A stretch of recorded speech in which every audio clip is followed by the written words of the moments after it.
faster than the time it takes to brew a cup of tea. High Tea Mystique reminds you that no experience is too big or too small to teach us something about ourselves. Join us for a cup of tea as we steep into adulting, womanhood, independence, and more.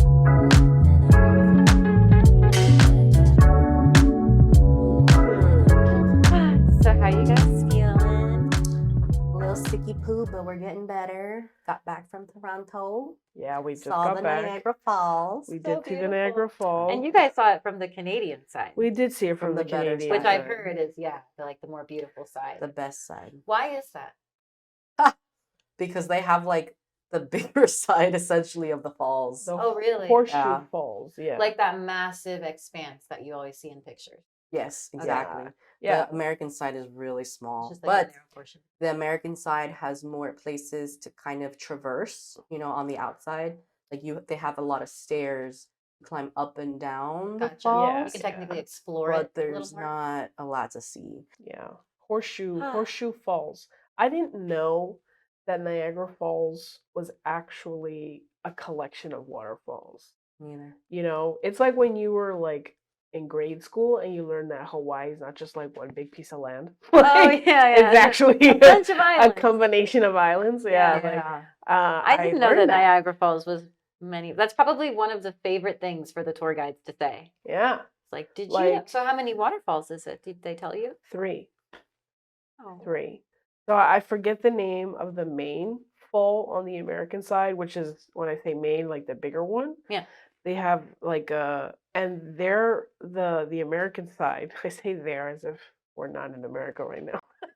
And on the New York side, right, the New York Falls, it's actually really like it has much more rock and land. Yeah. So the falls actually come down on like a lot of beautiful, impressive rocks. Yes. So I will give New York that. But the cruise ship that you take to see the falls was better, I think, 100% on the Canadian side. Yeah. Because you actually got pretty close to the waterfalls and you got soaked.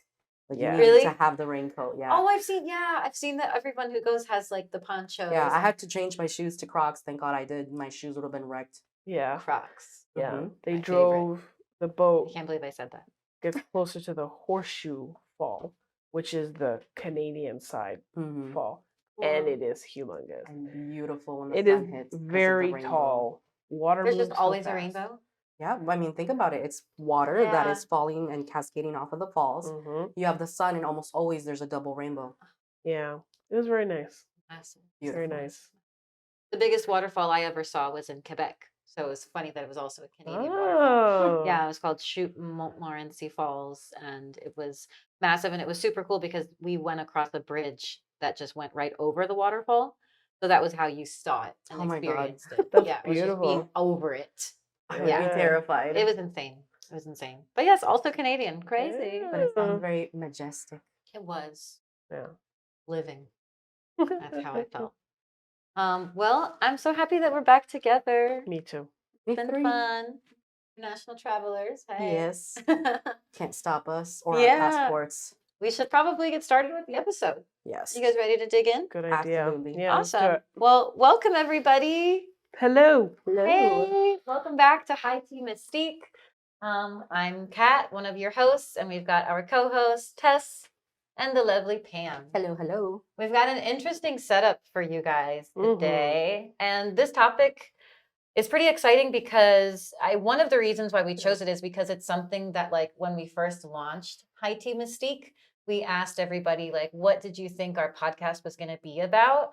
And like one of the things that a lot of people Yeah. assumed was that it was going to be about like all things witchy and talking about our different practices in that. Mhm. And tarot was one of the things that was mentioned many, many times. Yeah. So, due to popular demand, today's episode is going to be all about tarot. Woo. So, yeah, it's really exciting. And I myself, I might be similar to some of you guys who are listening, which is that I do not practice tarot on my own. I've only ever experienced like tarot card pulls with my friends and like close ones. And it's also always ever been offered to me by my friends. Mhm. And so I've asked these girls so many questions about it, like since we've been recording, since before then, just to like know more about the practice. And so today I hope to, kind of like sit in your seat for a little bit because I'm actually going to be doing more of an interview tonight. And I'll be Woo! talking to Tess and Pam about their solo journeys with tarot and kind of like the ways that it meshes in with both of them as well. 2 hot seats tonight. Yep. Bam. Bam.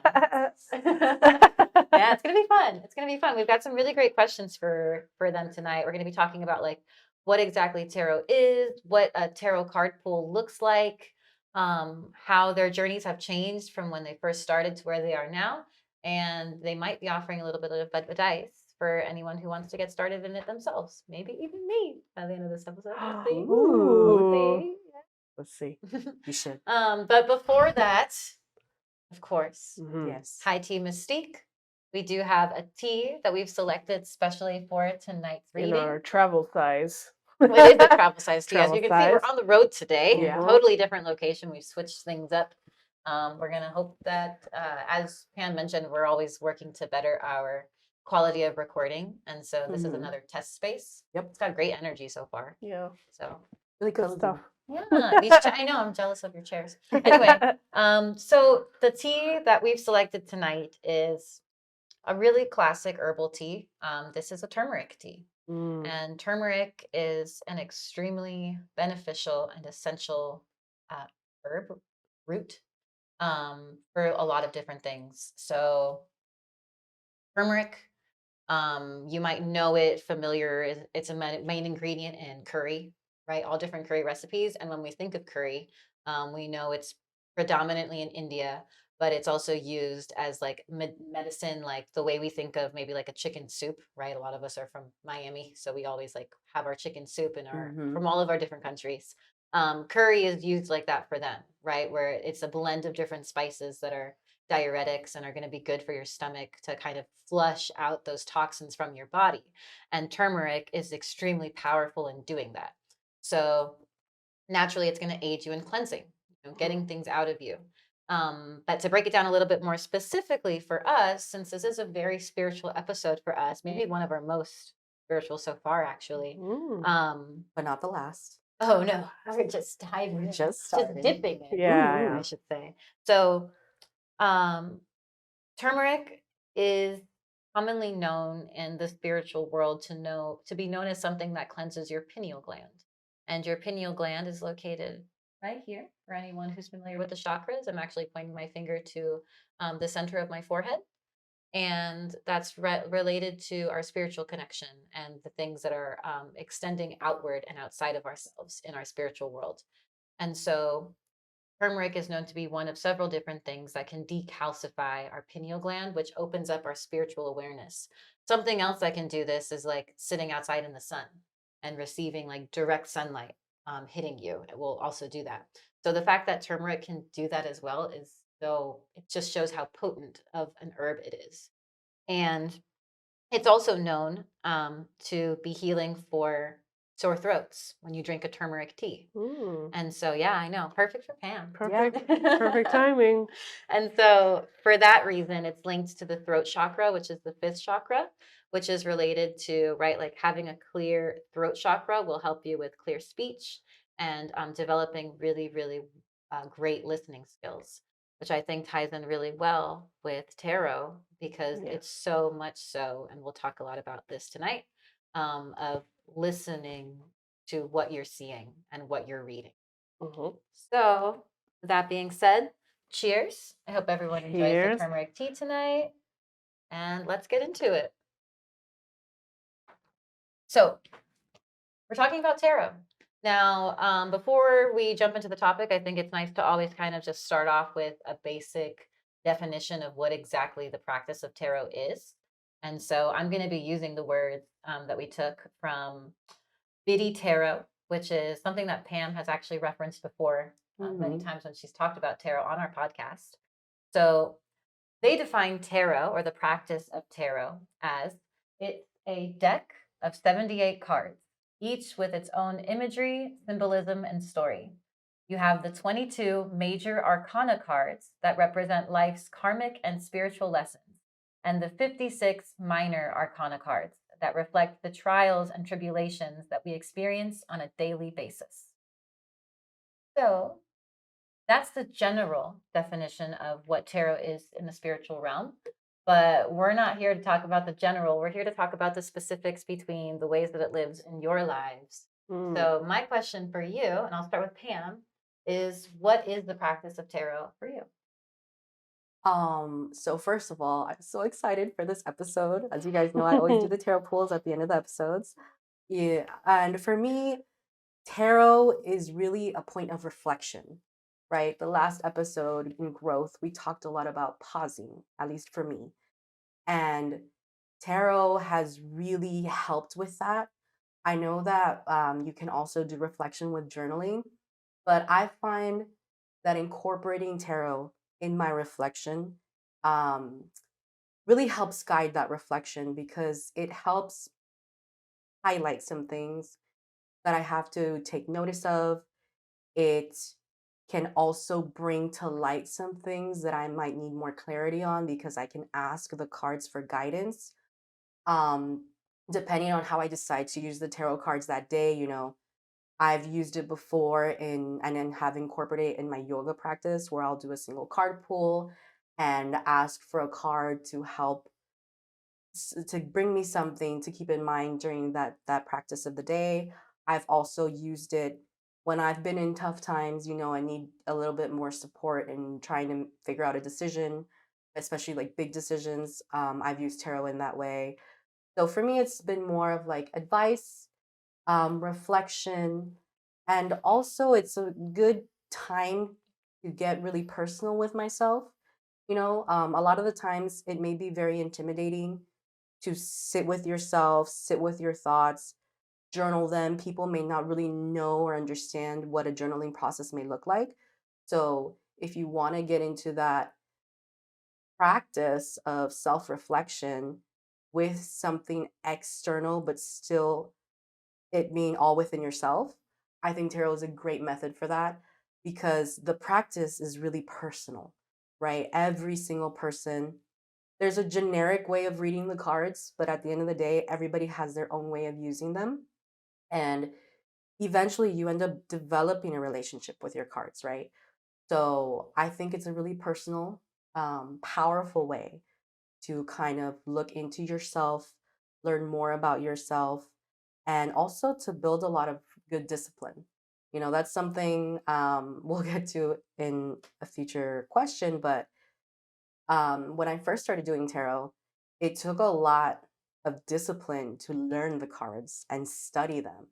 It's not just something that you have to take lightly. And because I use them as a mode of self reflection and a way of working on myself, that diligence to study the cards and really use them on whether it be like in a regular practice, right? Whether that be daily, weekly, monthly, took a lot of discipline, took a lot of work for me to say, I am going to put in this effort to learn this to better myself.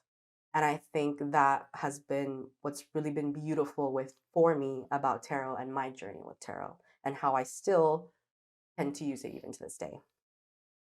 Beautiful. Hmm. Yeah, the word reflective really stands out from your practice for sure. Yes, absolutely. That's also like you have constant check ins with it, Yeah. which is cool. And you can use it for so many different aspects of your Hmm. I love that. Hmm. Thank you. What about you, Tess? What is it like No. uniquely for you? Um, how would you define it? Life. So tarot to me has been very spiritual. Um, I would define it as communication. Um, when I started reading and the logistics of that, at the end of the session, I'm always open to a message, a warning, like a road sign, however you want to, call it to maybe Yeah. clear up that relationship between me and tarot. Tarot to me is definitely communication. Um, it is a very spiritual practice for me. I think of it in all the terms of wellness, like Pam was just saying, reflection and self self-meditation, maybe if we can call it that, right? I also think of it as kind of a way to open yourself to more spiritual planes of this world. I don't think that tarot is very easy because, like Pam alluded to, it's a lot of studying.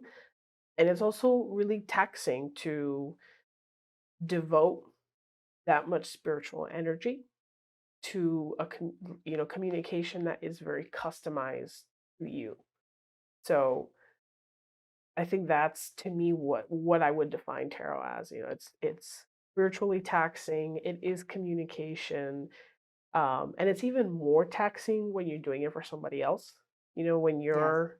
you're doing a reading for somebody, you kind of have to call on twice the amount of concentration to not misguide the cards into Yeah. thinking you're the one looking for a message. I am. Yeah, That's my for sure. definition. Yeah, and that's something that like for myself, I honestly look at it anytime a good friend has ever offered to do a reading for me, it's like extremely tender Hmm. and intimate, and so like and I would say that every reading that I've received has been so like clarifying for me. And I think it's because of that. Like it was always done with so much care, Mhm. and Yeah. I'm fortunate that I've had that experience with all of my Right. tarot. Yeah. But communication, it's Communication. very interesting. Yeah. Yeah, like that's the main thing that stands out for you. Definitely. Quick side question. Do you feel like your like the relationship that you've built with tarot has improved your communication in other aspects of life? That's difficult. Now that I think about it, that's difficult because and you're actually bringing up a very interesting thought process that I had when I looked at, there are a lot of YouTubers out there, by the way, that do tarot readings for zodiac signs. And my reading, right, because I'm a Libra, Hey, was, yes, Libra and so is gang. Kat, yeah. I'm the So, goat. yeah, Yeah, we got a um, Capricorn in the house. Pam's a Capricorn. Yeah, we all get along very Yeah. Yes. She kind of said, "Okay, Libra, this is your pull," and I couldn't for the life of me tell you what the cards are because I remember her wording. But she said, Libra, you just gotta be silent. You gotta not share your thoughts. You have to focus on yourself, right? You have to be silent about what you think everybody needs and just focus on what you want. Oof. And that hit me because I will tell you that that has always been my theory about communication with people in regards to tarot. Like, do I offer anybody a reading?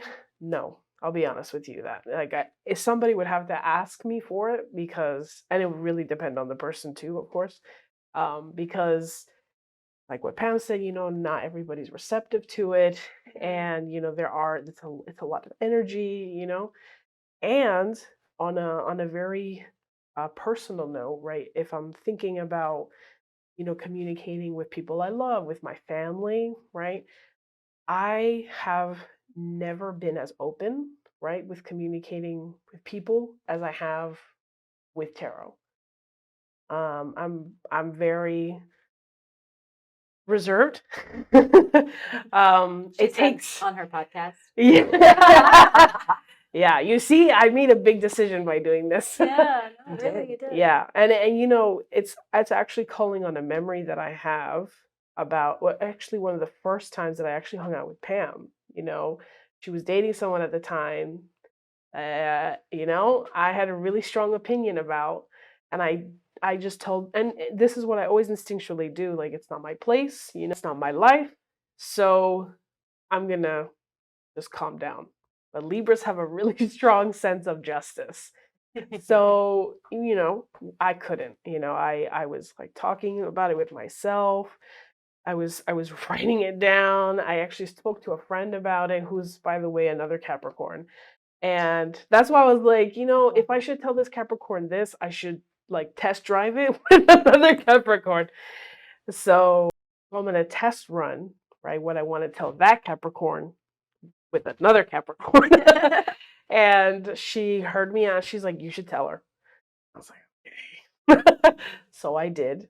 And I'm thankful. I'm very thankful because trust me when I say, tarot aside, telling anybody you're very like, hey, like I don't really like that you did that, or I don't really like how this person treats you. It's very difficult because you're opening yourself up for very uncomfortable situations. But I did it, and that took a lot because I barely knew Pam.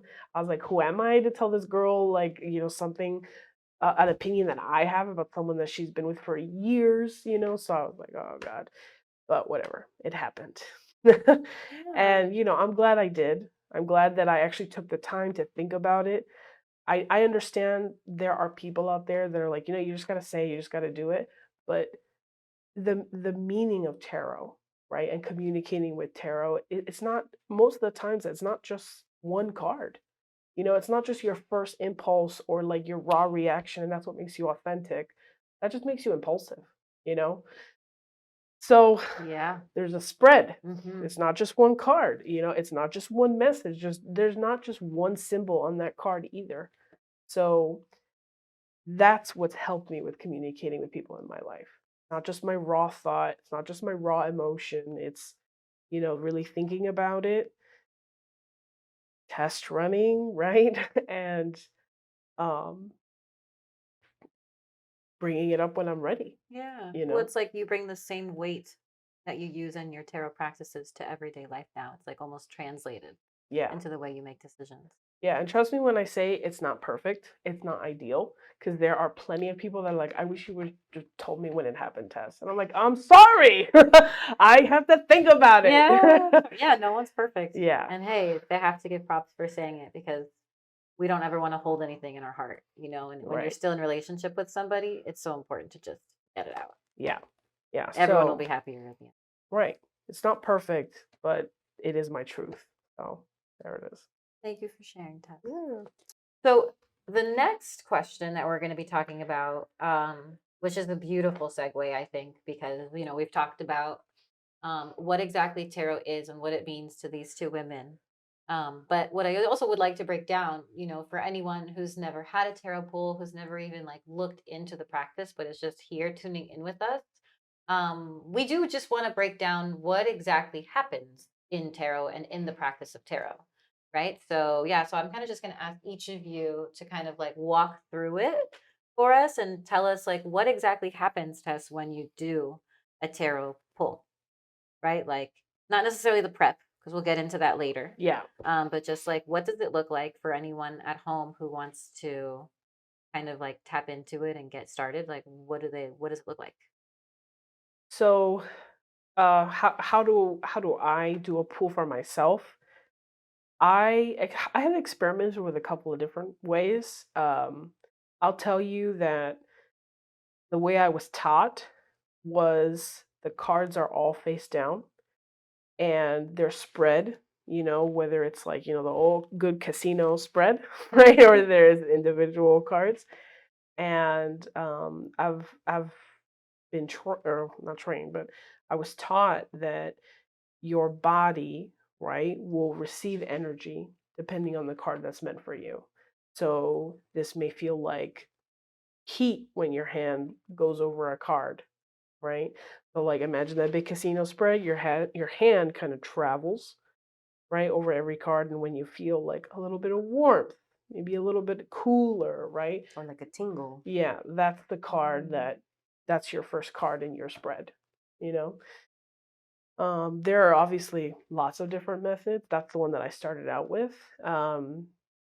Now I play around a lot with like, you're shuffling and the card falls out, right? Sometimes I actually do a kind of split the deck and the middle card is, or the first card after I split is my first, spread placement. So yeah, that's some of the ways that I do my pulls. Yeah. And obviously it just means that you're kind of playing with, what the deck has prepared for you. Yeah. Yeah, of course.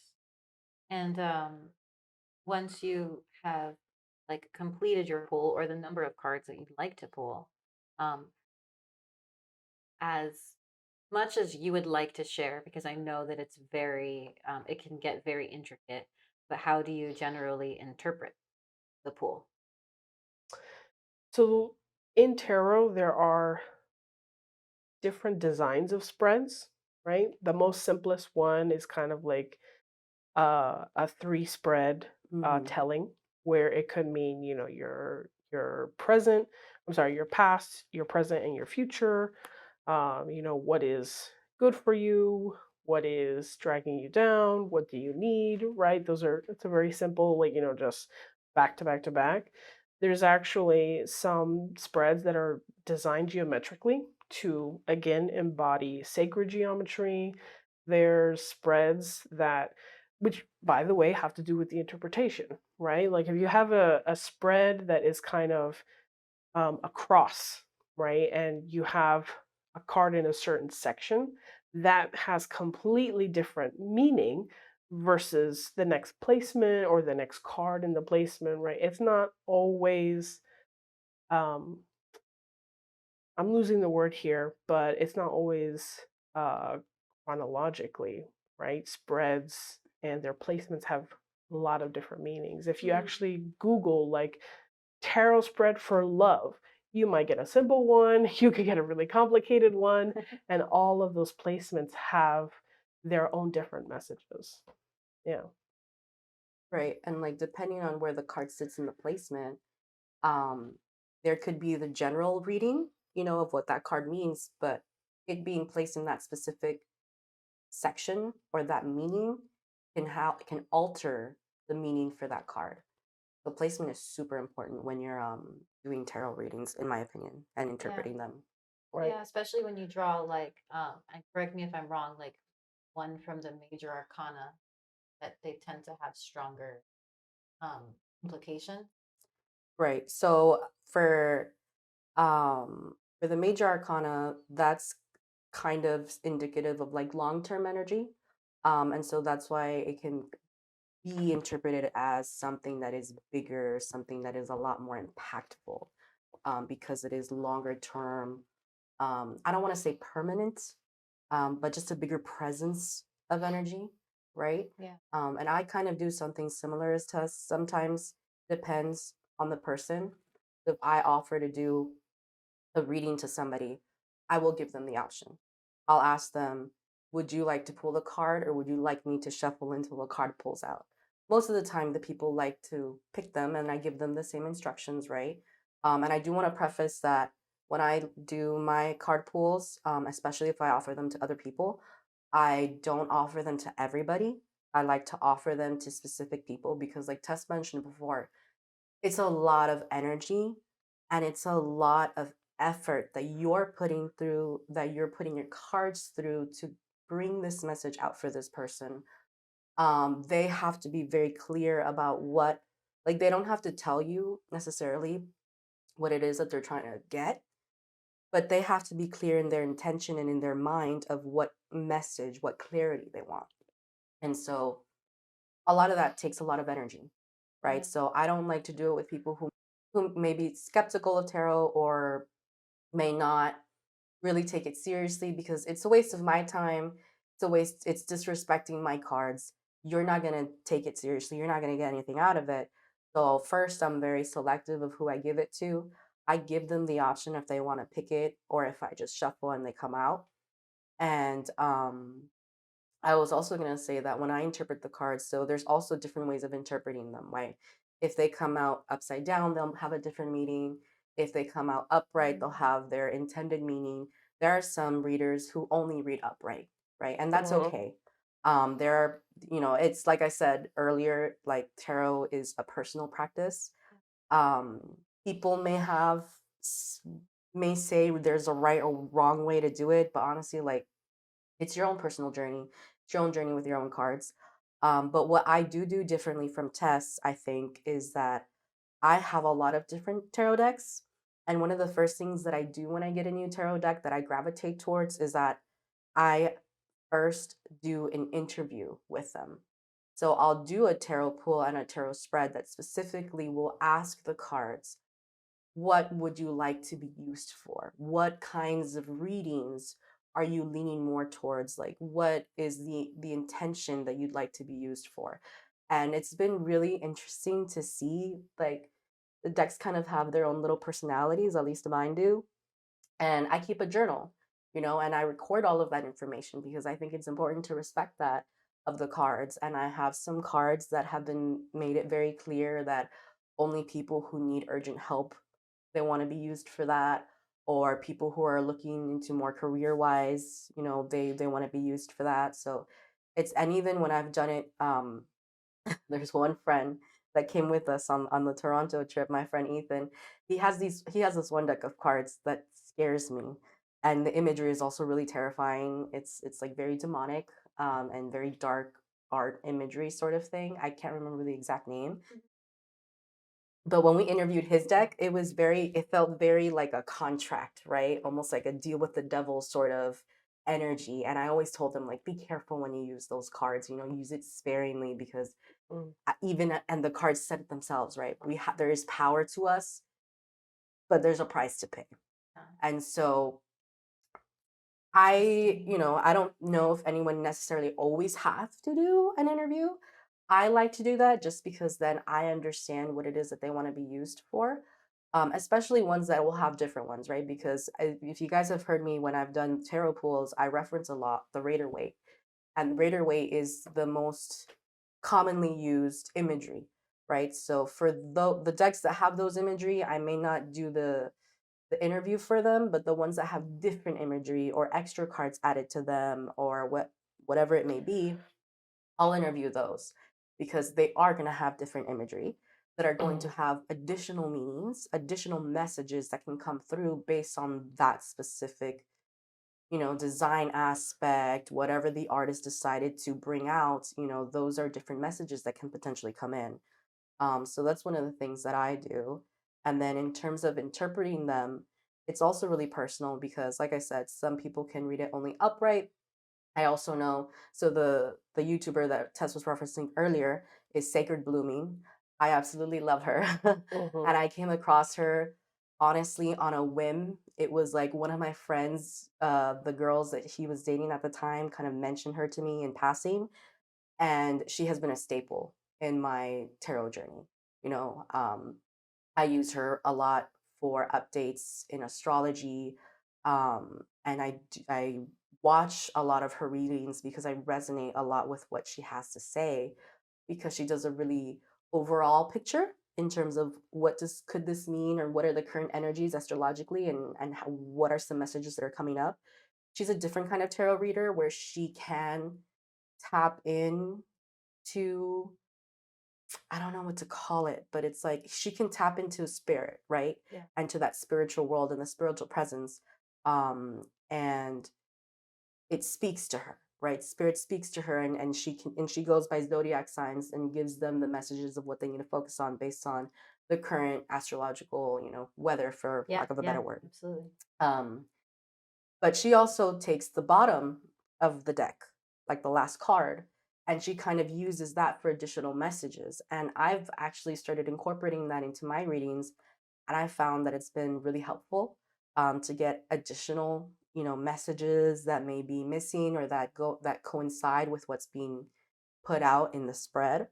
But if anyone's looking to do it at home, I think one of the most important things to do first is after you buy your tarot deck, whatever it calls to you, find a spread that you really like and go through them.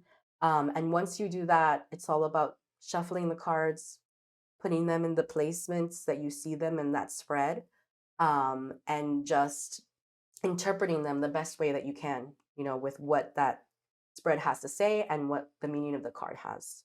Yeah. Yeah. Hmm. That also just sounds like, you guys are both asking so many questions. And pay attention to how it comes out.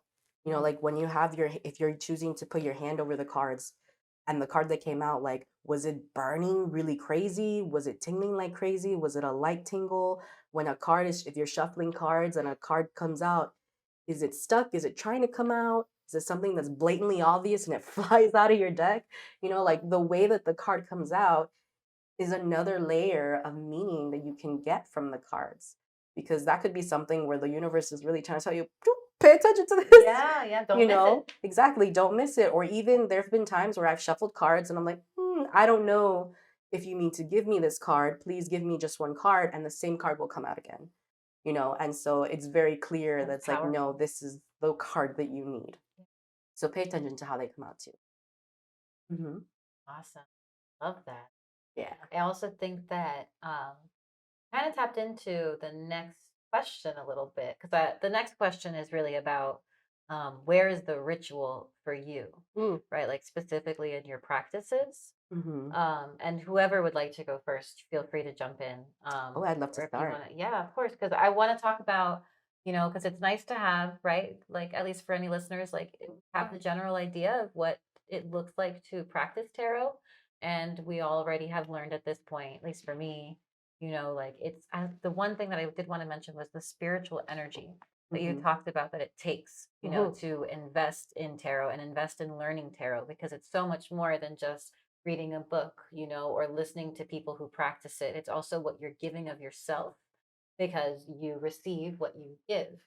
Um, and that's something to be admired, right? Of anyone who practices tarot, because of the amount of themselves that they've given into the practice. And Mhm. with that comes, I think, a lot of ritual, and a lot of the ways that Absolutely. you're able to like revitalize your energy before you go into bed. Yeah. So yeah, so Pam, let's hear a couple of ways that that looks for you. Yeah. So, Whatever you're willing to share too, because I know it can be very personal. I'm willing to share it all. Yes, inside Um, scoop. so when I will go into a very in-depth tarot reading, right? Because sometimes, I've been asked to do a reading, here at work, and I don't have all of my tools with me. But if I were to do the most optimal tarot reading, what my ritual, what my ritual usually consists of is, if it's for somebody else, I ask them an idea. Like if they don't feel comfortable telling me what it's for, I just ask them, is it like a personal journey? Is it financial?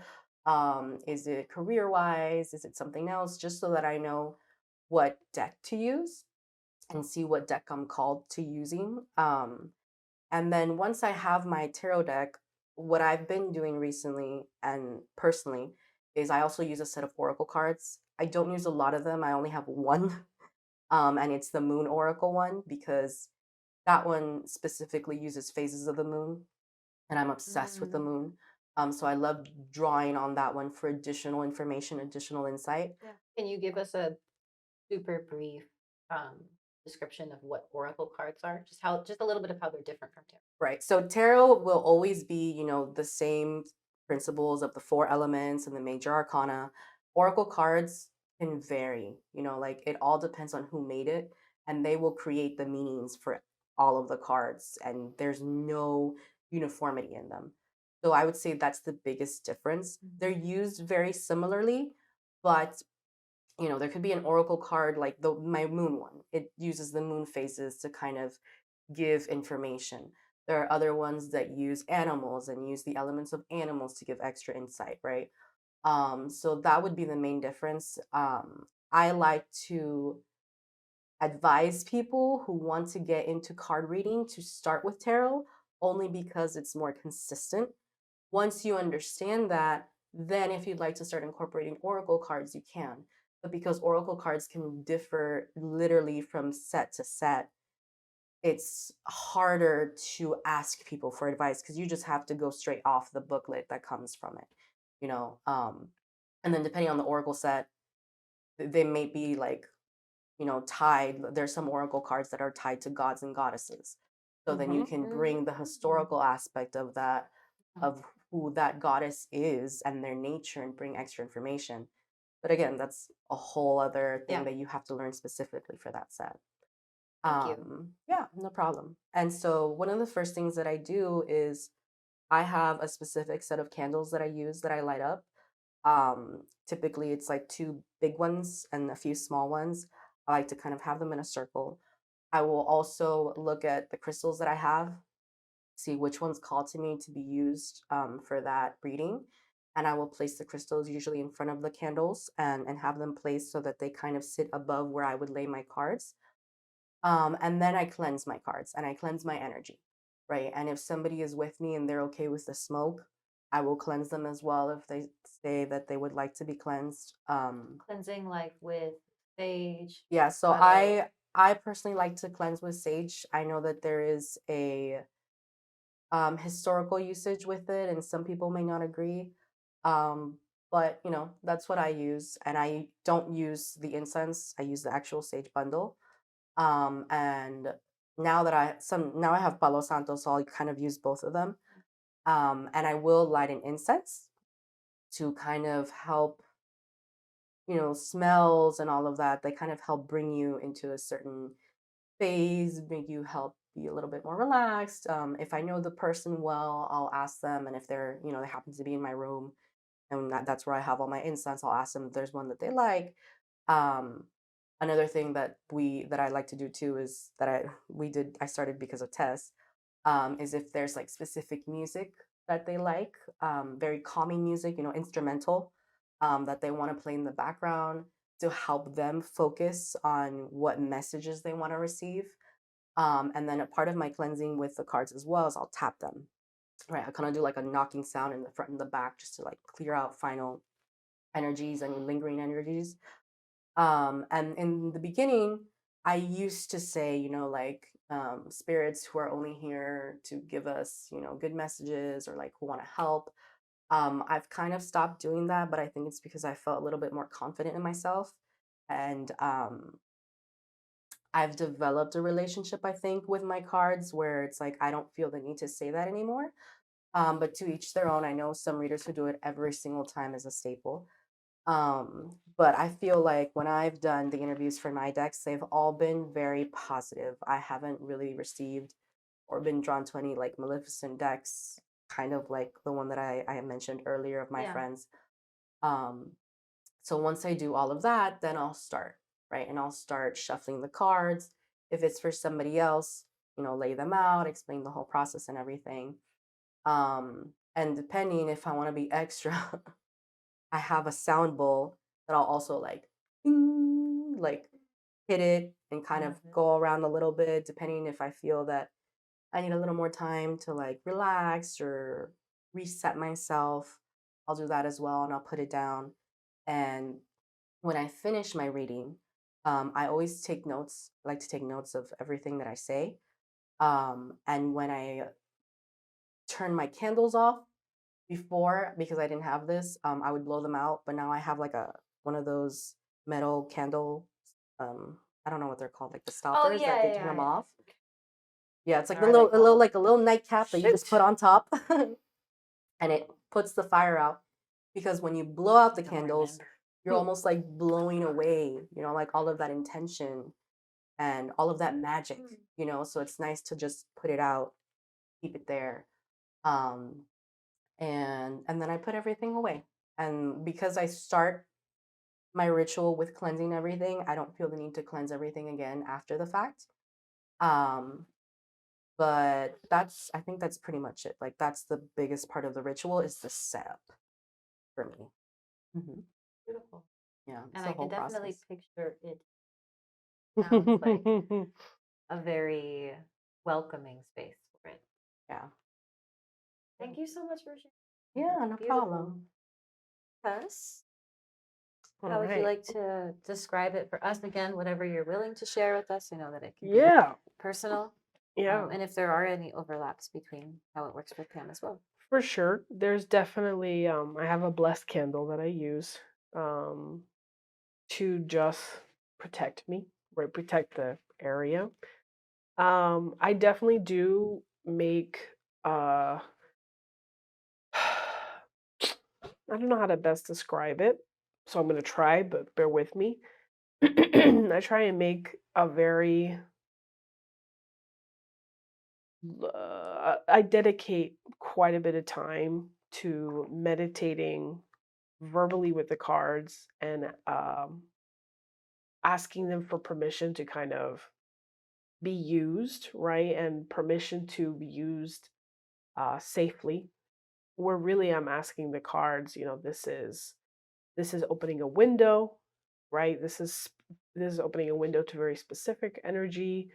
I do not want to open a door and allow other things to come in, because the spiritual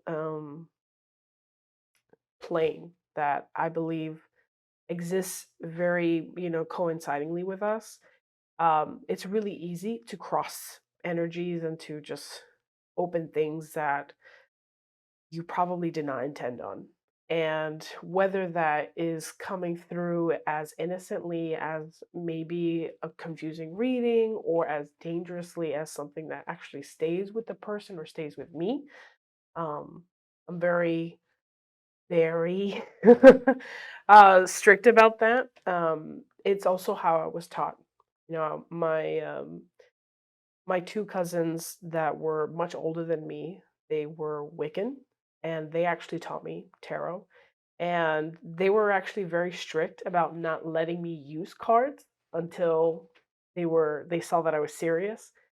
Um, and I remember my one of my cousins actually telling me, for the sake of their privacy, I'm going to change their names. So my my cousin Stella would tell me, don't touch Patricia's cards because she'll kill you. And if she doesn't, the cards will burn you. And I was like, I don't believe that. It's not gonna happen. And I was actually hanging out in Patricia's room and I saw her cards in her nightstand, and it was a red velvet pouch. I remember she was like a big romanticist, like that was her energy. Like she loved dark romanticism, she loved all that. And I remember like, oh, let me just look at her cards because I loved her cards. Her cards were beautiful, very ornate and gothic. And I touched that pouch and my hand was red. Yeah, it was like instant, like you touched a hot kettle. It was very, very powerful. And I actually like, I yelled and everything. And my cousin Stella was like, Oh my from the gosh. hallway, she's like, you touched the cards, didn't you? And I was like, no, I didn't. And she's Wow. like, Patricia's gonna know. And then, like, I kid you not, like 2 minutes later, um, my cousin called the home phone because this was back in the early 2000s where we still had home phones. And she's like, put Tess on. And I was like, Wow. yeah.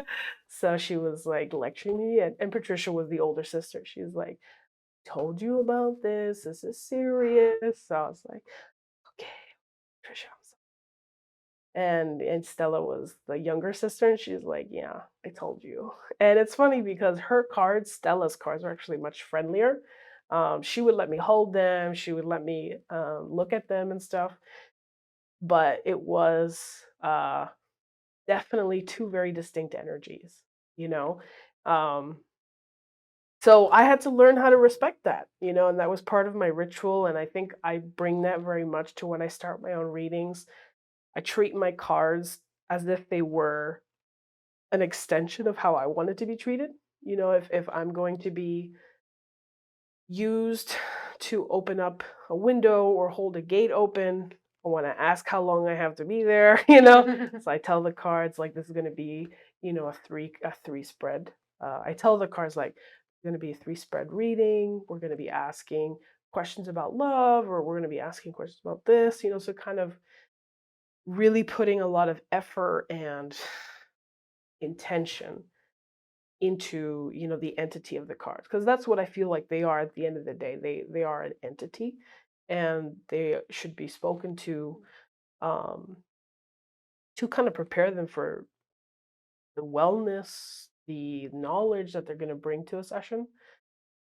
And when I close, right, because that's part of the ritual too, like I have the spread, I've interpreted, I've communicated with myself or a person that I'm reading for, and I bring all the cards together very softly. I tell the cards, thank you so much, we're done. You can close the window now. We're done. Yeah. Don't let anything else in. And put the cards away. And part of my actual putting the cards away is whether it's like a pouch or a box. Um, I actually, especially with cards that I use for myself, I have something that in the box is like from a friend or from someone I love, or in one of my card decks I actually have a picture of my mom. Something that like reminds the cards like we're for good, we're not being ignored while we're put away. They're still part of our user, they're still part of me, they're with them. So things like that. Um, just to also overlap some things that Pam already explained, like, I do have a candle lid. I did say that before. I do cleanse with, a clear quartz or sage. Um, I also like to just invite, whoever I'm with to kind of also, close and meditate and, journal as well. Because when I do readings for myself, I journal whatever the cards brought out. And I kind of journal like what my thoughts are on the pull before I start translating symbols. So that's all part of my ritual. Yeah. That's great. I love the journaling. Yeah. Didn't realize that that was an extension of it for both of you. Yeah. Um, Great. and like what a catalyst too for like being able to reflect on your journey with tarot. Hmm. Like you can go back to you guys were first starting Yeah. and kind of see how your interpretation. Well, and it's also important. So I got into tarot because of Tess, right? So it makes sense that a lot of our rituals overlap. But it's also really important. I learned this from Tess to also take a note of your readings, because as you go back and you look through them, you'll start noticing that maybe a specific card comes out a lot or a specific element comes out a lot. And in doing an overview, right, of the readings that you have gotten so far, and what things have changed, there's a lot that you can learn from them as well. That's why I think journaling is super important, and I think Tess for like uh, instilling that practice in me. Because one of the first readings that she gave for me, I think to the second or third reading after that, there is a card that came out, I think, in the same sort of position or messaging in the same, they came out. I don't remember if it was all upright or all reversed or whatever, but like the same exact thing And a different, in different something readings for noticeable. other different things. And so, like, that's a big message. And it was a major arcana card. That much I Hmm. remember.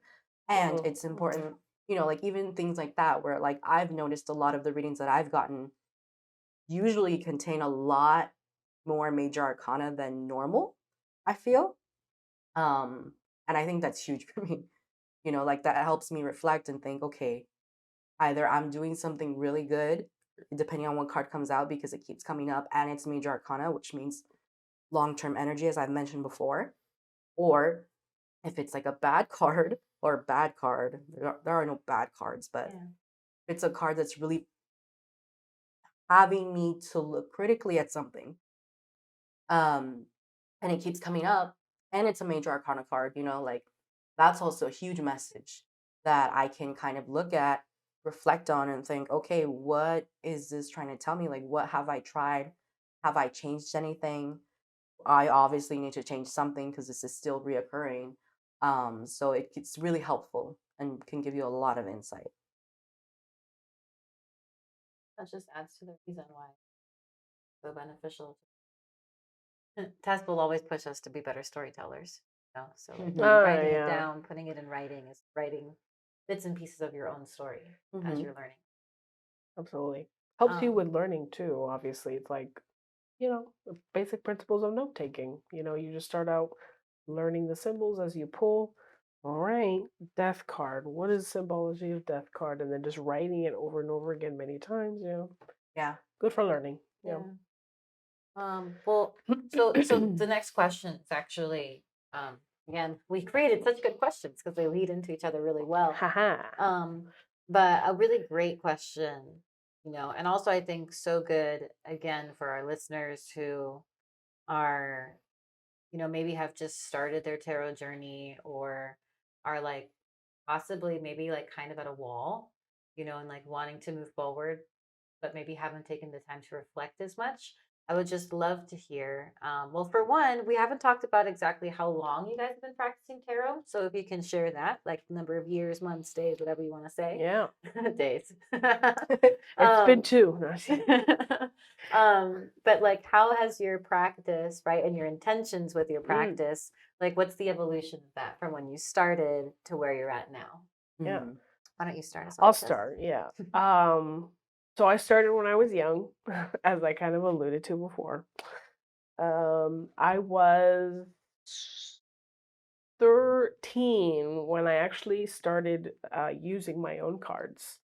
But I was really interested in tarot much earlier than that because, again, like I looked up to my cousins, Stella and Patricia, and I was 13 and I had like well, it wasn't my deck, but it was one of my cousin Stella's older decks, and she was like, "Here, you can have this one. I've never really used it. It's lost its connection to me, so it will grow a new one with you." And I was like, "Okay, great." And when I was 13, I also lost touch with those cousins and I didn't see them. I would spend summers with them, and I guess, 8th grade came along and I thought I was a big old teenager now. So I stopped seeing them and I lost touch. And I actually, always had tarot and the Wiccan culture in the back of my mind because I actually started doing rituals that had to do more with the Wiccan culture, right? Like I started doing like seedling rituals and solstice rituals and Samhain rituals and all these things. So I started expanding on that, and I came back to actually practicing and having my own cards when I was 21. I got my own deck, like from Barnes and Nobles at 21. They sell amazing cards, by the way, Barnes and Nobles, fantastic. And I started reading again, and I was doing my own thing, and that has been me ever since. It's never linear, the path. I can As with tell you, growth. yeah, Mhm. watch Previous our episode. yeah, Go watch back your and last watch episode. it.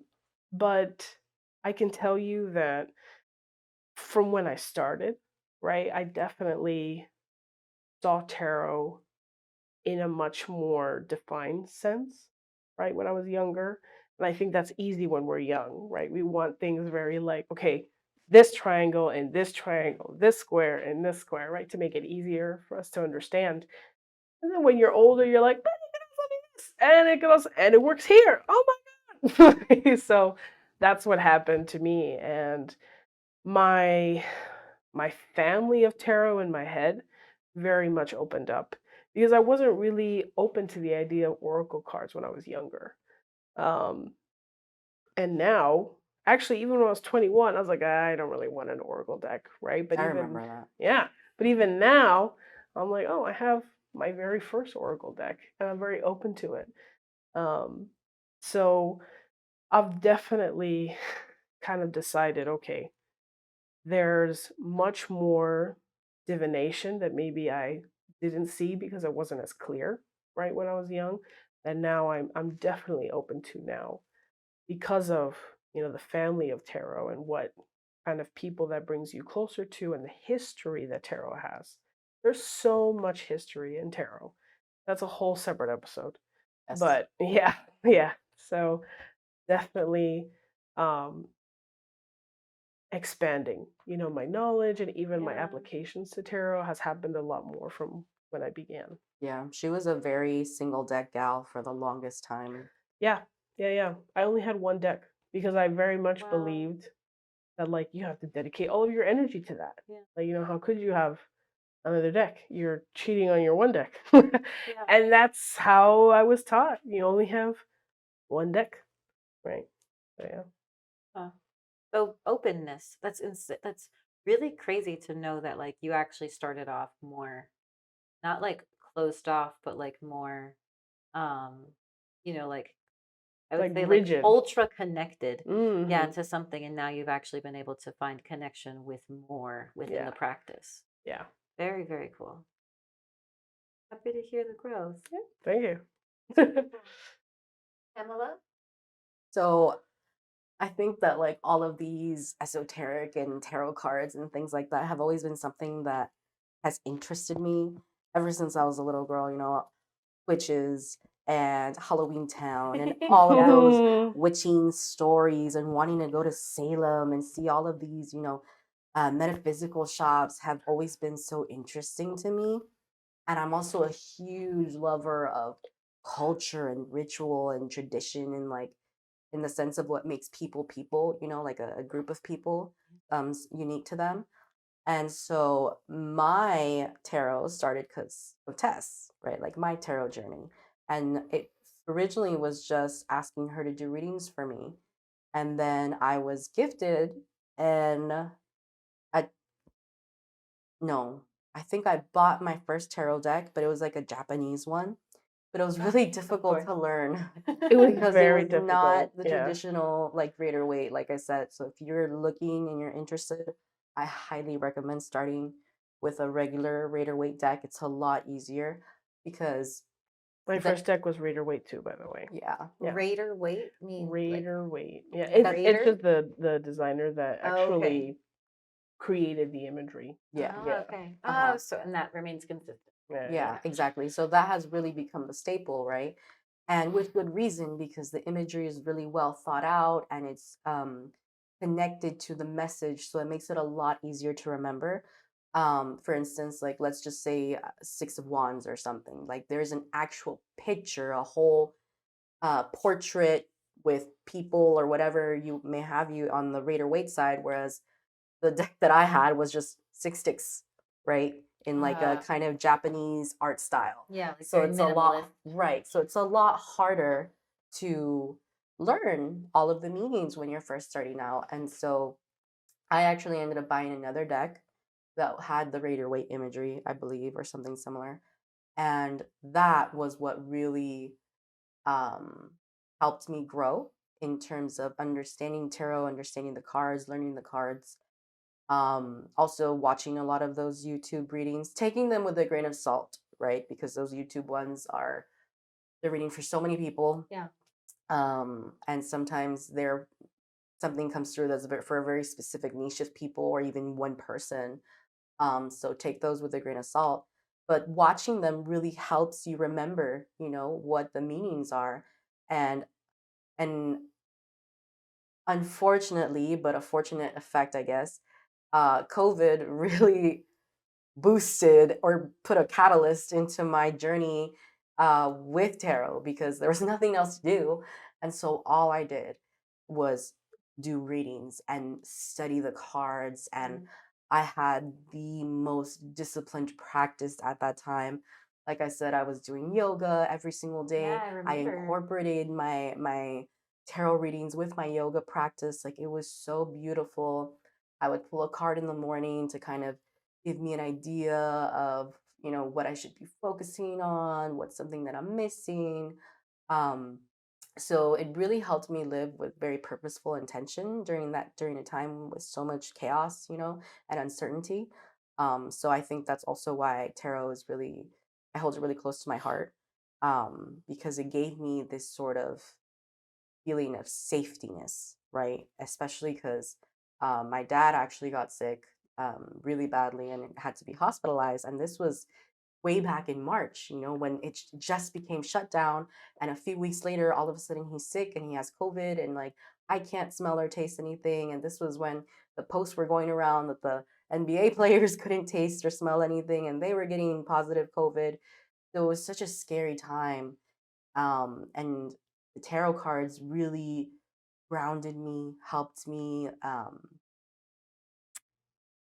be sane, you know, during this time period, and gave me an outlet to really put a lot of my energy into. And I think that's part of the reason why now, when I use my cards or when I read tarot, I don't feel the need. When Tess said the thank you part, I do that. She reminded me that I do thank the cards. I think it's really important to have some sort of closing.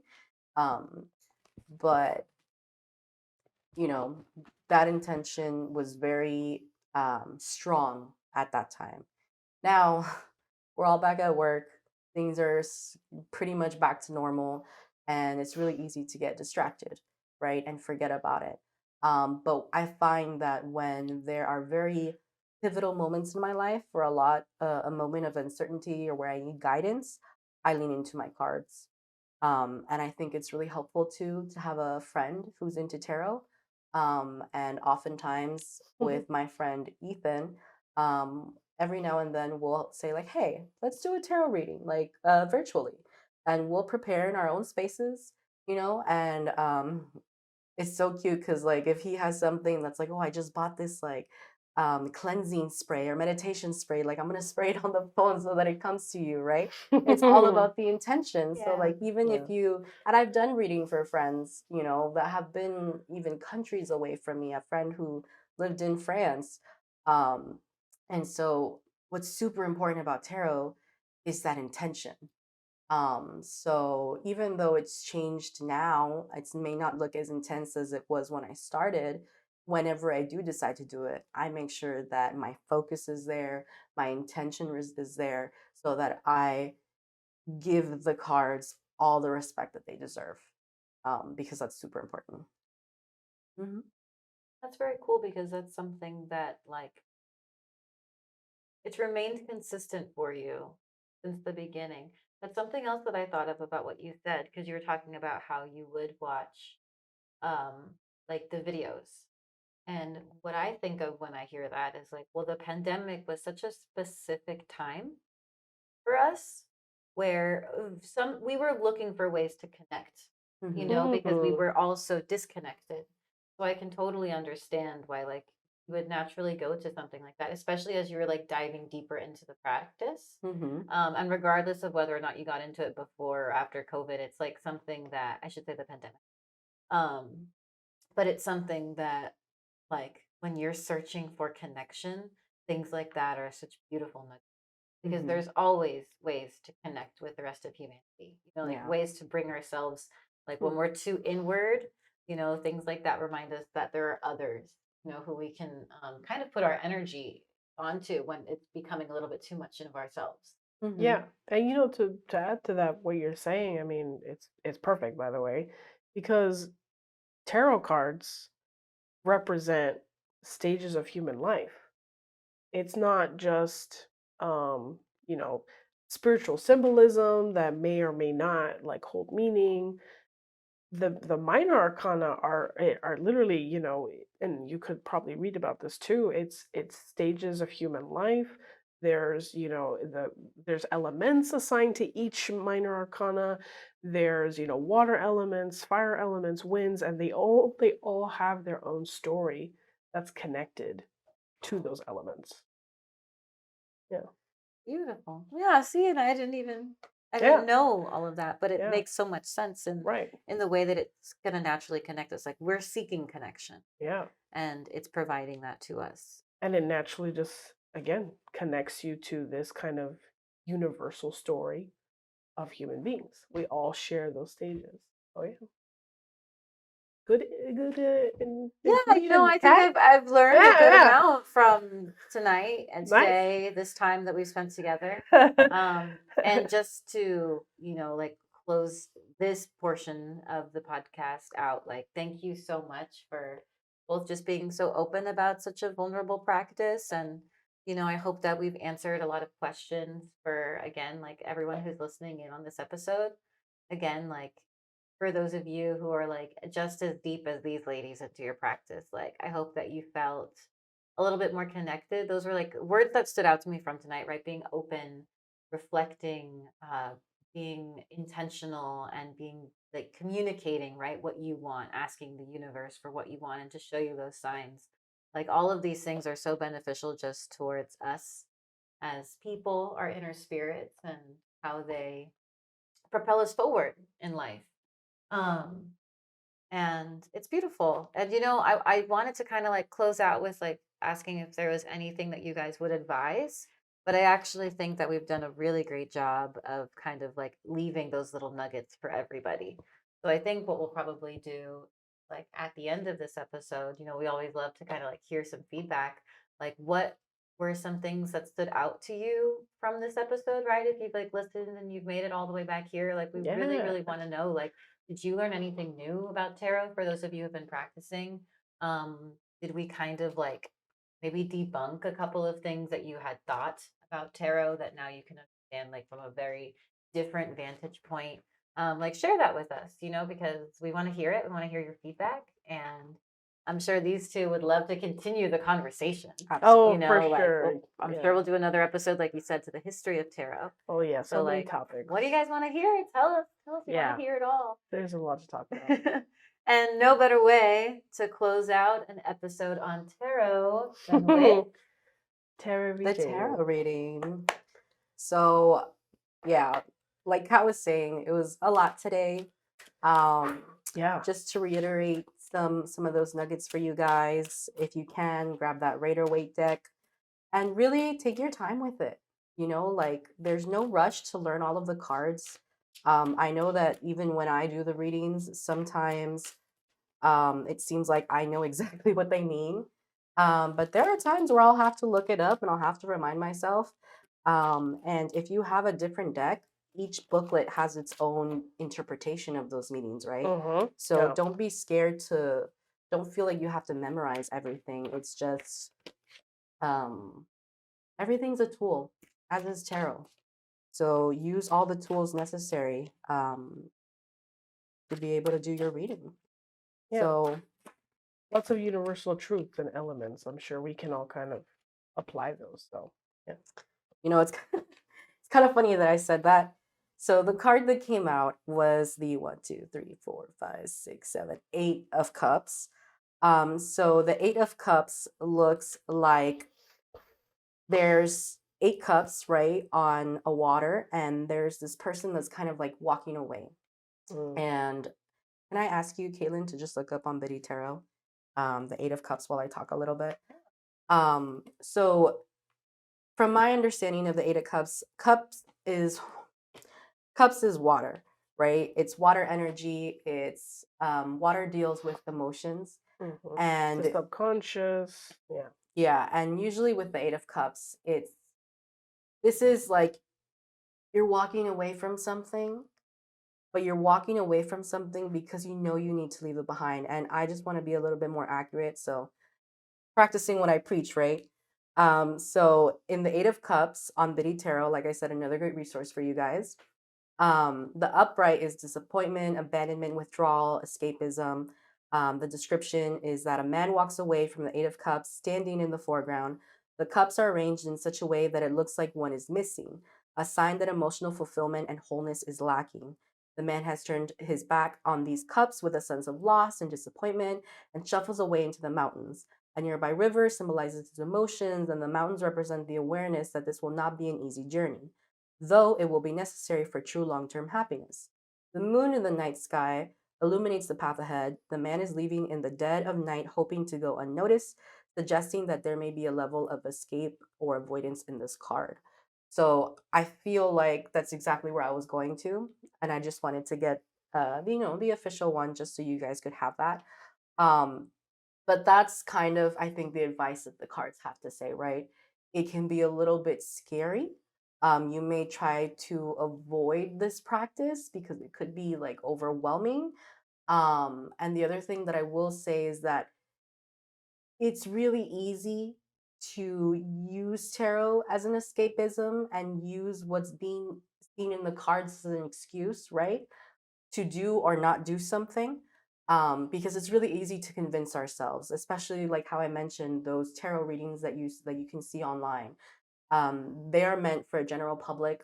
You're not supposed to take everything to heart. If you take it with a grain of salt, a lot of what they'll often repeat is take what resonates, leave what doesn't. And I think that's what's really important here, right? Um, is this idea of making sure that you use tarot appropriately, but also don't be so quick to almost give up, is what I feel from this. And like even if you guys notice as I'm interpreting it, right? There may be some things that come out to you that you might feel in your gut. And I would lean into that intuition in terms of when you're trying to do readings for yourself, because there's the formal one, But there's also things that you might personally see when you're looking at the card, especially if you have cards with different imagery, right? So when I see this card to me as and with the mindfulness of asking the cards what advice do they have for us, right? And also looking at the bottom of the deck. So at the bottom of the deck, there's the world. So the whole world can be given to you, can be accessed to you, but it's just a matter of being really careful, and don't use these for the wrong reasons. Tarot is a sacred practice. It's a practice to be respected. Behind the world card, there's the 7 of Swords, which is also symbolic of like leaving things behind that do not serve you, right? But behind that card, we have the Knight of Cups. So it's like it's going to be an up and down journey, and you're not going to get it right on the first try. But like, even as he's leaving, the moon is out. The moon is still giving him light. He may be choosing to escape under the night darkness, but the light is still there from the moon. So don't feel like tarot is something that is impossible for you.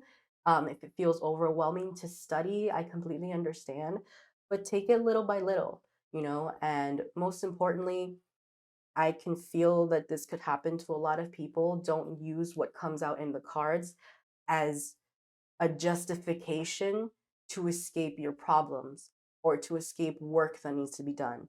Because one of the things that I would like to leave with you guys that is important to note, and I think I mentioned it earlier in our episode, so I'll just reiterate, is tarot is indicative of current energy, right? To me, tarot is not something, it's not fortune telling, um, it's not permanent. We still have free will, and it's just a clarification of what the current energies are. So if you see a reading and it's not something that you like or you agree with, don't use that as an excuse, right? To not put in the work or not do whatever it is that you have to do. Um, Take it for what it is. It's advice, it's guiding you. And a lot of the times, I don't think we spoke on this, but in my experience, the tarot readings that I've done and I've been given, they've never told me anything new. They've always told me things that I've always known and have been trying to avoid. And they're trying to highlight that for me, as is the moon for this guy, you Mhm. know? So just be mindful of that. Um, Enjoy the journey. Don't shy away from it. I think it'll be really great if you have an interest in it. And like I said, there's a lot of resources out there, and we'd be more than happy to have, maybe if there's an interest for it, we can put like a poll on Instagram, and see what people say, if they'd be interested in more, tarot episodes and how to's and things like that. I know I'd be more than happy. Hopefully, Tess will too, to Yeah, share with you all. yeah, and just to kind of, I guess, open up some shared practices, right? Because I know tarot might seem like, oh, okay, that's, one, divination or anything, and, but it's not really a religion. Um, I think that people who dedicate themselves to tarot treat it like a religion, right? And they may not be as strict as like our very big institutional religions, but remember, most of the time, what those big institutional religions are doing is the same thing our tarot reader is doing, interpreting text, Mhm. right? Priests don't know what God says verbatim. They just read the Bible and interpret, apply, and analyze, right? What John the Baptist once said that one day, and then create, a whole service about it. And, that is spiritual and that is sacred, just like tarot. Yeah, Well said. thank you. Mhm. Awesome. Well, my friends, that does it for, I mean, we've only scratched the surface, but that closes out what we'd like to share about tarot today. So thank you so much for being a part of this with us. Thank you again for listening. We can't echo enough how grateful we are for all of you who tune into our podcast every 2 weeks. We are working so hard to make sure that that happens. Mhm. So we can't wait to hear your thoughts on the episode. Please let us know the moment you share. Like, share, follow. Let us know when you're listening. We love to see it. We really, really love to see it. It puts the biggest smiles on our faces. And, And Pam, and I should have said this in the beginning, but I forgot. We have a beautiful new website. So I know we haven't said it yet in one of our podcasts, but if you'd like to check it out, it's www.highteamystique.com. It's super cute. And in one of the little tabs, it shows all the podcasting platforms where we are available. So more than you think. yeah. More than you think. Yeah. So, I was find us shocked. on the obscure ones too. Yeah. We're out there. I was certainly surprised. And I think maybe we should add a little something in there to get requests and make it easier for you guys to give us that input of what Oh you'd like to hear. yeah. Where do you website. guys find it easiest to I like reach us? that. I like Yeah. that. So coming soon. Yeah. Coming You'll soon. find the request box on our website too. But for now, we'll probably use Instagram, and we're gonna get started on Threads too. We're gonna figure out what Gotta it figure that is out. Oh yeah. and how to use it and tweet thread things. hot I'm sorry, take. I didn't say tweet. But yeah, thank you so much, guys. We can't wait to see you guys for the next one. Please watch and listen and be well. Take care of yourselves. Stay safe out there. Stay healthy. Bye.